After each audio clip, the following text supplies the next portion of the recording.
Hello students, let's read the question. So the question is the events of aerobic respiration include. यहाँ पे 5 events दिए, बताना है कि कौन से इनमें से इवेंट है जो कि एरोबिक रेस्पिरेशन में इंक्लूडेड है.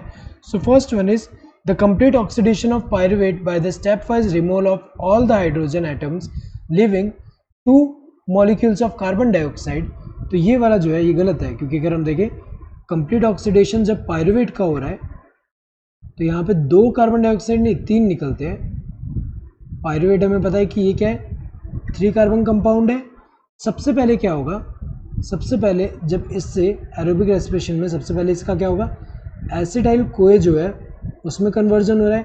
और जब एसिडाइल कोए में कन्वर्जन होगा तो यहाँ पे ये क्या है, 3 कार्बन कंपाउंड, ये 2 कार्बन कंपाउंड है, तो एक कार्बन जो है कार्बन डाइऑक्साइड के फॉर्म में रिलीज हो रहा है.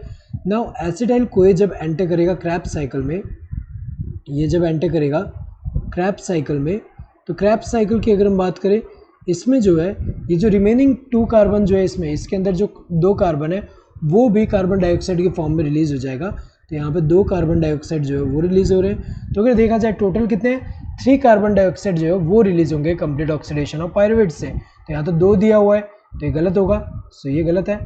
Next, the passing on of the electron removed as a part of hydrogen atoms to molecular oxygen with simultaneous synthesis of ATP. ये तो सही दिया हुआ है, क्योंकि अगर हम देखें जब यहाँ पे जो डिफरेंट कॉम्प्लेक्सेस होंगे, जैसे कॉम्प्लेक्स 1 हुआ, देन कॉम्प्लेक्स 2 हुआ, ये क्या है, इनर माइटोकॉन्ड्रियल मेम्ब्रेन है, उसमें जो कॉम्प्लेक्सेस हैं यहाँ पे 1, 2, 3, 4 एंड 5 वाले में क्या है, एटीपी सिंथेज है. 5 वाला कॉम्प्लेक्स को एटीपी सिंथेज बोल रहे हैं.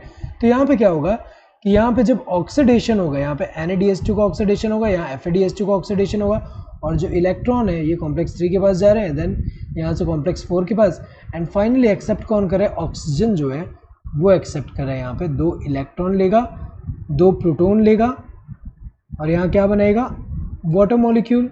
सो बैलेंस करने के लिए यहाँ हाफ से मल्टीप्लाई करते हैं. तो अगर देखा जाए इलेक्ट्रॉन जो मूव हो रहा है यहाँ पे फाइनली एक्सेप्ट ऑक्सीजन कर रहा है, साथ साथ में अगर हम देखें यहाँ पे जो है प्रोटॉन भी अगर हम देखें पंप हो रहा है, कहाँ पे, जो यहाँ पे इंटर मेम्ब्रेन स्पेस जो है यहाँ पे जो है जा रहा है, जिसकी वजह से प्रोटॉन, यहाँ पे प्रोटॉन का कंसंट्रेशन इंक्रीज होगा इंटर मेम्ब्रेन स्पेस में, जिसकी वजह से प्रोटॉन ग्रेडियंट फॉर्म होगा, जिससे प्रोटॉन मूव करेगा ये इंटर मेम्ब्रेन स्पेस से मैट्रिक्स के टूवर्ड, जिससे रोटेट होगा और एटीपी सिंथेसिस होगा. तो यहाँ पे अगर हम देखिए इलेक्ट्रॉन का ट्रांसफर होकर जो एक्सेप्ट हो रहा है ये, एंड एटीपी सिंथेसिस ये क्या हो रहा है, ये जो है साइमल्टेनियसली हो रहा है. करेक्ट है. तो pyruvate is transported from cytoplasm to matrix. तो ये तो सही दिया हुआ है. पायरुवेट जो है ये हमें पता है कि ग्लाइकोलिसिस साइटोप्लाज्म में होता है, जिसमें क्या होगा, जो ग्लूकोज है, ग्लूकोज जो है यहाँ पता है 6 कार्बन कंपाउंड है, तो इसका क्या होगा, ये जो है 6 कार्बन कंपाउंड से ग्लाइकोलिसिस से क्या होगा, 2 मॉलिक्यूल ऑफ पायरुवेट बनेंगे, देन इससे 2 मॉलिक्यूल ऑफ एसिडाइल कोए बन रहा है. तो ये ग्लाइकोलिसिस जो है जिसमें ग्लूकोज से पायरुवेट बन रहा है, ये साइटोप्लाज्म में हो रहा है.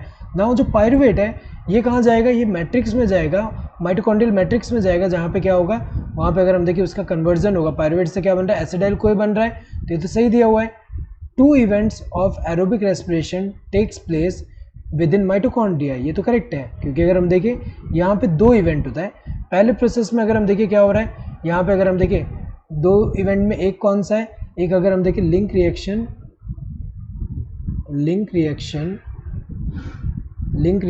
एंड क्रैब्स साइकिल एक है यहाँ पे, crabs cycle.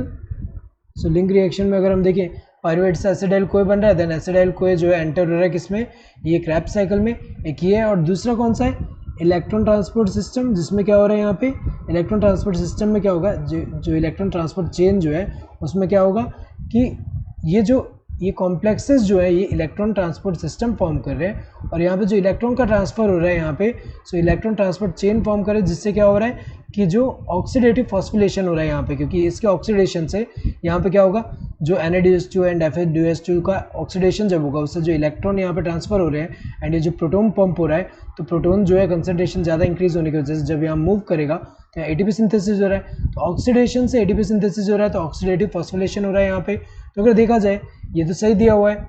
The first process takes place in the matrix of mitochondria while second process is located on the inner membrane of mitochondria.